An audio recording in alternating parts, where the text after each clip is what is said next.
very, very important, and that is called hope. Esuubi. Hope is very, very important. Kuba omuntu atalina ssuubi aba takyalina kyalina.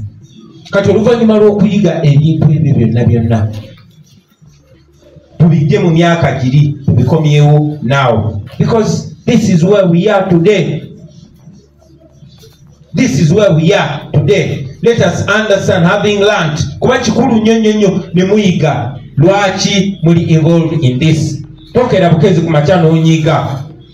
A soldier that is not politicized, that is not educated, is a criminal. Bw'ogamba nti nwana olwanira ki? Era okirwanira otya? Bw'oba olwana bulwanyi nga tolina mulama, nga toli sensitized, nga toli motivated, most importantly nga tolina conviction about what you're fighting for, then you are just a criminal. Now here we are, ladies and gentlemen. Twetoloddeyo nayona tuvuddeyo, emyaka na gyonna tukitwale nti gitusaze, tukitwale nti bazadde baffe bangi nnyo bafudde bali disappointed, bangi nnyo bafudde beekubagiza, but we are here today. The question is, where are we going? To studies ebyafaayo byaffe, to studies ewawe tuli n'embeera gye tulimu, naye we must move past here. Is obulamu bw'olimu bw'oyagala omwana w'abeeremu? Eno embeera gy'olimu gy'oyagala omwana w'abeeremu?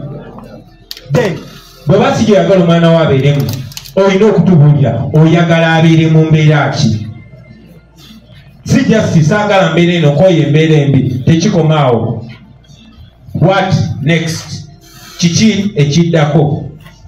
Tubyogerako nnyo naye era baagala nnyo ekitukubisa ne bagamba abo bagamba bugambi Museveni must go. After Museveni goes, what next? Tubadde nga tukyogerako baganda bange, twagala Uganda empya. Era nammwe abatuta obudde ne mustudinga ne musoma ne mu understandinga, kibakakatako okupaintingira abalala ekifaananyi nti we are here, we are sacrificing, we are going to jail, we are dying, we are losing our friends, but that is the picture of a place we want to go to. What place? Twagala okugenda mu Uganda empya. First and foremost, nga sisuubira muntu kujja kunsiba kubanga ansanze ne bannange nga twogera ku kye twagala okukola mu mateeka. Njagala mbeere mu nsi nga ne bw'obeera mutabani w'oyo agifuga tosobola kunkwata n'onsalako kirevu kyange nga siina kye nkukoze. Twagala tubeere mu nsi nga ovuga boda, ovuga benzi, otambuza bigere nga mulina mweyagalira mu nsi yammwe. Twagala tubeere mu nsi nga oli mugagga, oli mwavu, naye ogenza okuzaala ofuna same treatment n'ebirala bifaanana bwe bityo. But for that Uganda to be achieved, it has to get leadership. It has to get leadership because everything rises and falls on leadership. Omukulembeze okyabeera kyangu nnyo naawe kifuuka. Ate ffenna tuli bakulembeze. Tuli mu generation eno where everybody has followers. But where are you leading them to? Genda ku TikTok, nyina abafolowa batano, nyina abafolowa kakadde, nyina abafolowa bukadde bubiri, abo bagoloberezi bo, naye obaliidinga obatwala wa? Ensonga lwaki tukuŋŋaana ne tugabana obwongo ne twagala tupaintinga ekifaananyi ekijja so that abo abatulabirako olunaku lwaleero bajja kutwala obudde nabo bakiyigirize bannaabwe, n'abalala bakiyigirize bannaabwe, n'abalala bakiyigirize bannaabwe. That is what we meet today, ladies and gentlemen. Moving, going where? Going to a better Uganda. But how do we achieve it? There are two options. Waliwo option bannaffe gye baakozesa ey'emmundu. Era n'abavubuka abatu bangi nnyo bantuukirira ne bagamba, Mr. President, tuli bato, tuli bangi, tuli banyiivu, tuli smart, ate tuli babanda. Tetuzaalibwa mu kibuga. Obutafaananako ne bali abajja nga balina okufuna omu ku mmwe abadambuzi abanoonye gye beekweka. Ffe tumanyeewo okwekweka. Lwaki tetukwata emmundu ne tugenda ne tutta bana basajja ne twala obuyinza? Eyo option bangi bagitunuulira. ne mu generation gye tulimu basebo ne banyabo mbadde nnyo clear nga mbagamba violence ajja kuleeta just violence. Ekigendererwa kye tulina mu mulembe guno kwe kudifeatinga emundu once and for all. Kudifeatinga bakwata mundu, kudifeatinga mundu si kuwangula bakwasi ba mundu naye kuwangula mundu ne gun mentality. Lwaki? Kuba ne bwe tunabeera mu buyinza naffe tujja kuba ne mundu, kwe tujja okubanga ffe tukontroling emundu ezo zonna. Naye twagala abantu basinge emundu amaanyi, abantu ba overpowering emundu zibeera permanently subjugated under the people. Bino byenjogerako tetuloota biroote. Kenya kyaliyo, balina omukulembeze nakyemalira gwe bayitanga Moi, naye bakozesa tool gyatalinako control gye bayita non-violence. Bwe tubagamba non-violence tukimanyi, tumanyi nti emundu ebyanguya nnyo netetereza bbanga liwera. Naye bano abantu ba bulijjo bwe tuba empoweringa nga n'omukazi omukadde atalina mundu n'omwana omuto atalina mundu ng'ekigambo kye kiri empowered, then emundu zibeera defeated once and for all. Ate n'ekirala bano abantu abatufuga emyaka 40 gye bamaze babadde ba investinga mu tools of violence. Kuba basuubira omuntu agenda okujja bajja mu buyinza agenda kujja na mundu, abafulumizaayo kyebafulumizaayo mizairo gireete, bafulumizaayo kigireete. Katonda bwe yatu inspiring ne tujja non-violently yali atuwa ekyokulwanyisa ekisinga byonna. Yensonga lwaki olunaku lwaleero sente esinga obungi tebazisa malwaliro, tebazisa wabula bazisa mu bavumi, bazisa mu bayimbi okugezaako okukombatinga kino. This that we have is powerful kubanga buli lunaku tulinga muliro gwa luyira tusensera everywhere. So twachoosing non-violence kuba tumanye eri powerful, but most importantly twachoosing okubangula abakulembeze abangi. Njogerako bulijjo nti njagala nnyo tucreatinge bakyagulanyi bangi nga somu nge Mityana, Bukomansimbi, Busoga, Mwankole wonna nga tulina similar thought line. That way tuba an unstoppable generation. Kati abakulembeze betulina wano tuba sensitizing so that out of you mwabali wano n'abo abatulaba eyo ku mitimbagano n'abafuna lessons zaffe nga mmwe abazifuna wano olwaleero mukikozesa ne mufuuka abakulembeze in those positions. Kigenda kutuukawo basebo ne banyabo when you take over the presidency.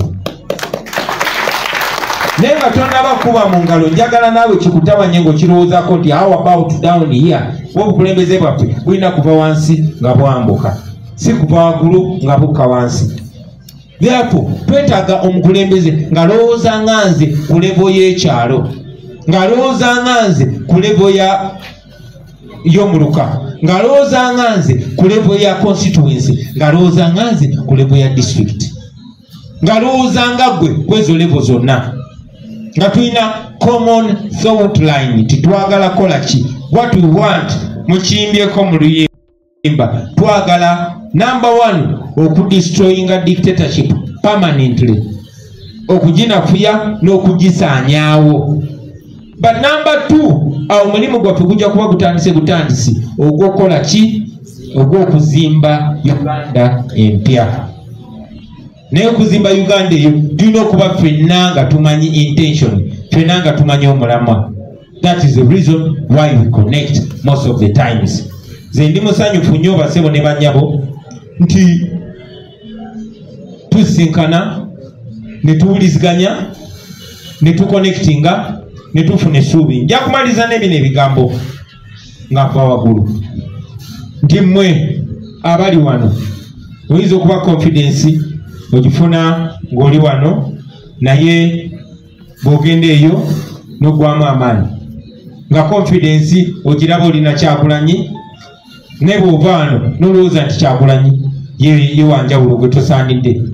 Barack Obama omudugavu yasooka okubeera president wa America yagamba banne nti I am not asking you to believe in my ability to change your life, I'm asking you to believe in yours. nange njagala kibagamba olwaliro tisaagala mukiririze jasi mu busobozi bwa Kyagulanyi okukyusa embeera, njagala mukiririze mu busobozi bwammwe.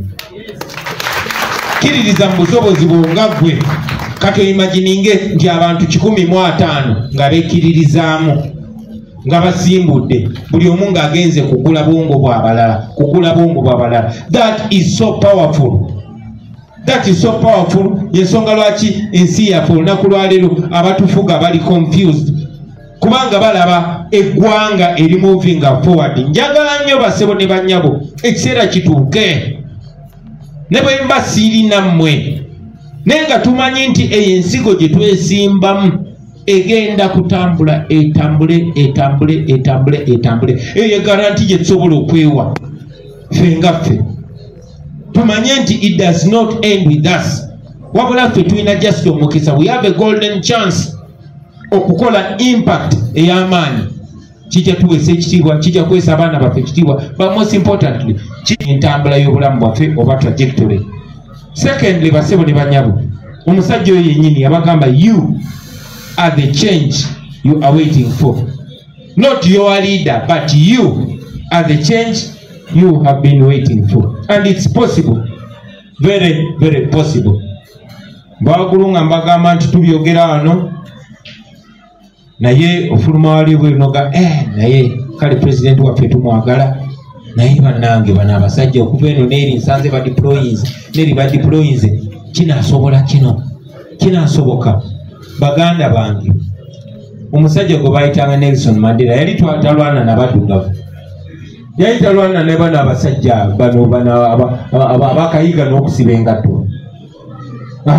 Yali walwana n'abazungu nga ne prime minister w'e Bungereza Margaret Thatcher agamba oyo Nelson Mandela terrorist, nga mawanga gonna gawagira abazungu naye baamala ne bawangula. Yakugamba it always seems impossible until it's done. Kifaanana ng'ekitasoboka paka nga kikoleddwa noga kikoleddwa kyafaanana ng'ekitasoboka paka nga tuwangudde Museveni mu kalulu noga obwana bumuwangudde kakati kifaanana ng'ekitasoboka. Naye bwe tuba nga tukoze strategies ne tukola enteekateeka ezimanyiddwa n'ezitamanyiddwa kifaanana ng'ekitasoboka ne mujja kubeera muga Museveni agudde ng'agudde. It begins with conviction, it goes to action, it goes to patience or sacrifice, it goes to courage, and finally hope. Keep the hope alive. Keep your hope alive. Essuubi mulikuume nga ddamu, ate essuubi okulikuuma nga ddamu sigamba bugambe nina essuubi sikeera mu kwezi ku makya n'osaba saala. No, buli lunaku making sure mu ntambulayo ekigere kimu kiteeka mu maaso g'ekirala. Buli lunaku ng'ekigere kiteeka mu maaso g'ekirala. Keep educating yourself. Bw'olabe ng'oyiga. Mwe baganda baffe abasomye olunaku lwaleero tubatwala nga investment. So much as kiba kyannako kuma kando ate n'ogirikako ekibbo. Bw'oba gwe kando egende yake emulisa abalala. Ate kando omuliro gwayo obutazikira. Omanye ekiyamba kando omuliro gwayo obutazikira ne bwe banga egwerera kwekola ki? Weebale nnyo kwekwakisa kando endala. Yakisa kando endala. Oba oli awo bwe naawe ye looliyo kumakinga sure obangula banno. Tetumanyi banga kisomero lino bwe ligenda okusigala nga ligule.